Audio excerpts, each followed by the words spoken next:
Hey everybody, David Zilkowski here from St. Louis Lighting Group. I've got Brian Hart from DMF Lighting, and he's going to give us a quick hit on the DCC cylinder family. Hi folks, Brian Hart from DMF Lighting. Today we're going to look at our DCC cylinder series, and what's really neat about the DCC is we've just recently added a whole bunch of new accessories that have made it a significantly larger line. By means of introduction, this is who's speaking. I live in Chicago. I cover St. Louis Lighting Group. Looking forward to seeing you guys again soon in person. The DCC cylinder, this was actually supposed to be introduced at the Legication Show in New York back on March 17th on St. Patrick's Day. Clearly, for reasons that none of us can control, that didn't happen. So today you're going to get a chance to see some of the new advancements we've made.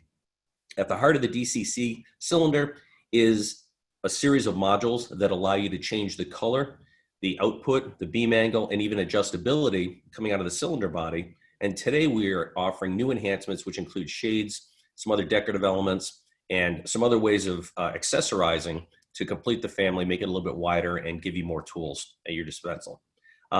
Looking at the range of product that we have 3 different size cylinders. We have a 4-inch height, an 8-inch, and a 12-inch. We have 3 painted finishes, and then also our brushed aluminum. We can also do custom colors if that's something you need.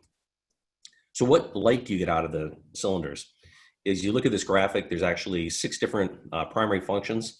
We have a 25-degree spot, narrow flood, wide flood, and then in the lower center panel, the up and down light is a brand new product for us. We're going to look at that in a little more detail. And also to the right, the adjustable cylinder is a really fascinating tool because, as we've seen more office space being built without ceilings, you still need the ability to accent art and signage, and you can do it right now out of the existing cylinder body, which is a really neat advancement. This is a surprising slide with all these accessories, sizes, colors. We now have over 1 million different options to offer to the specifying community. Here's a good look at our Uplight.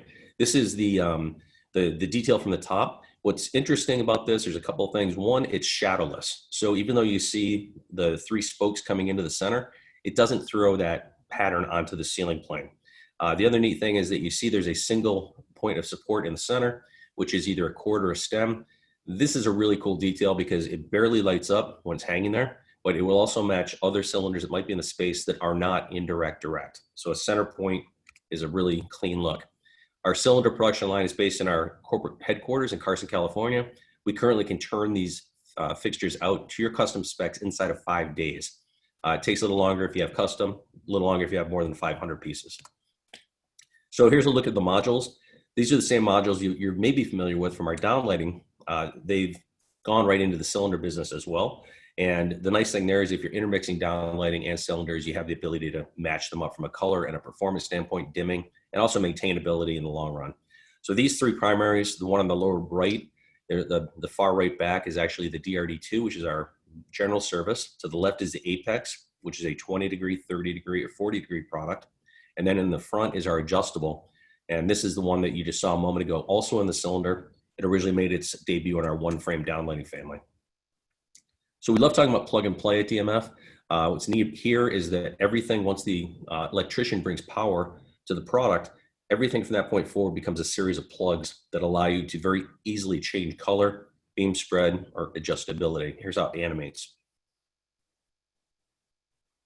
You may also note on the graphic, there's actually a different trim on the face of this. This is one of the accessories you'll be seeing ahead. It's called the Hyperbolic Warm Dim. This is also available in our cylinders. This is a really beautiful product because it mimics incandescent in the way that it dims. So it starts at 3,000 degrees Kelvin and will grade all the way down to 1,800 K at the low end. So as it grades through, you can actually see what's happening with the light. And then it comes all the way back. We're seeing this used primarily in upscale residential and hospitality applications, but it's a very smooth look. Starts again at 3,000 Kelvin, dims down to 1,800 K at the low end of the range. So let's talk about some of these accessories. Everything we do, everything we want to do is tool free. So a simple turn of the wrist is going to allow you to put these accessories into the body of the cylinder. So here are a couple of new shades. On the left-hand side, our flat shade.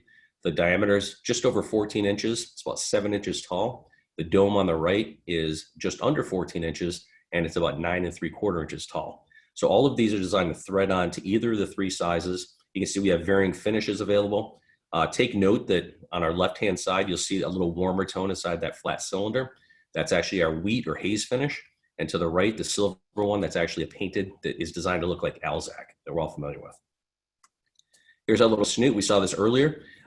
This is really a glare mitigation factor. So it's going to take some of that aperture brightness and knock it down slightly. It will tighten the beam up just a bit as well. Our decorative accessories on the right, we've offered this in the past. It actually is a really nice little cup made of machined acrylic, has a clear layer of acrylic on the bottom. And if we go to the left-hand side, you can actually see our new minimal version of it, which also features a layer of clear acrylic, but it's only about 1/2 inch protruding out of the aperture. What's going to happen there is you're going to have the spreading of the light laterally as opposed to the cone of light that we're typically associating with cylinders and downlights. So when you want to soften the beam up or cover a little more area, great way to do it.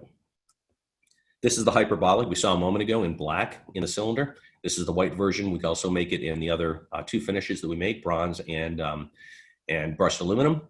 Just it looks almost like the edge of a trumpet at the leading edge of the aperture and kind of softens up the look of that a little bit.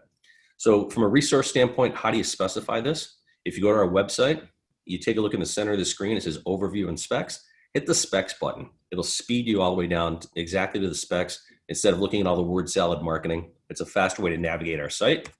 And here's what the spec sheet looks like today. The left-hand side is going to show you a lot of the generalities of the product. The right-hand side, if you look at the shaded boxes, this is what's going to allow you to custom build your part number so that we can build it to your specifications within 5 days. So take a close look at this. There's some really important footnoting. One thing to know on the indirect direct, for example, is that you're limited to a combined lumen output of 2,500 lumens. So 1,500 down, maybe 1,000 up. But I learned that the hard way because I didn't read the footnotes. Read the footnotes and you won't make the mistakes. I'm not going to go there. So thank you. That should be it for today. How'd I do, Dave? You did great, Brian.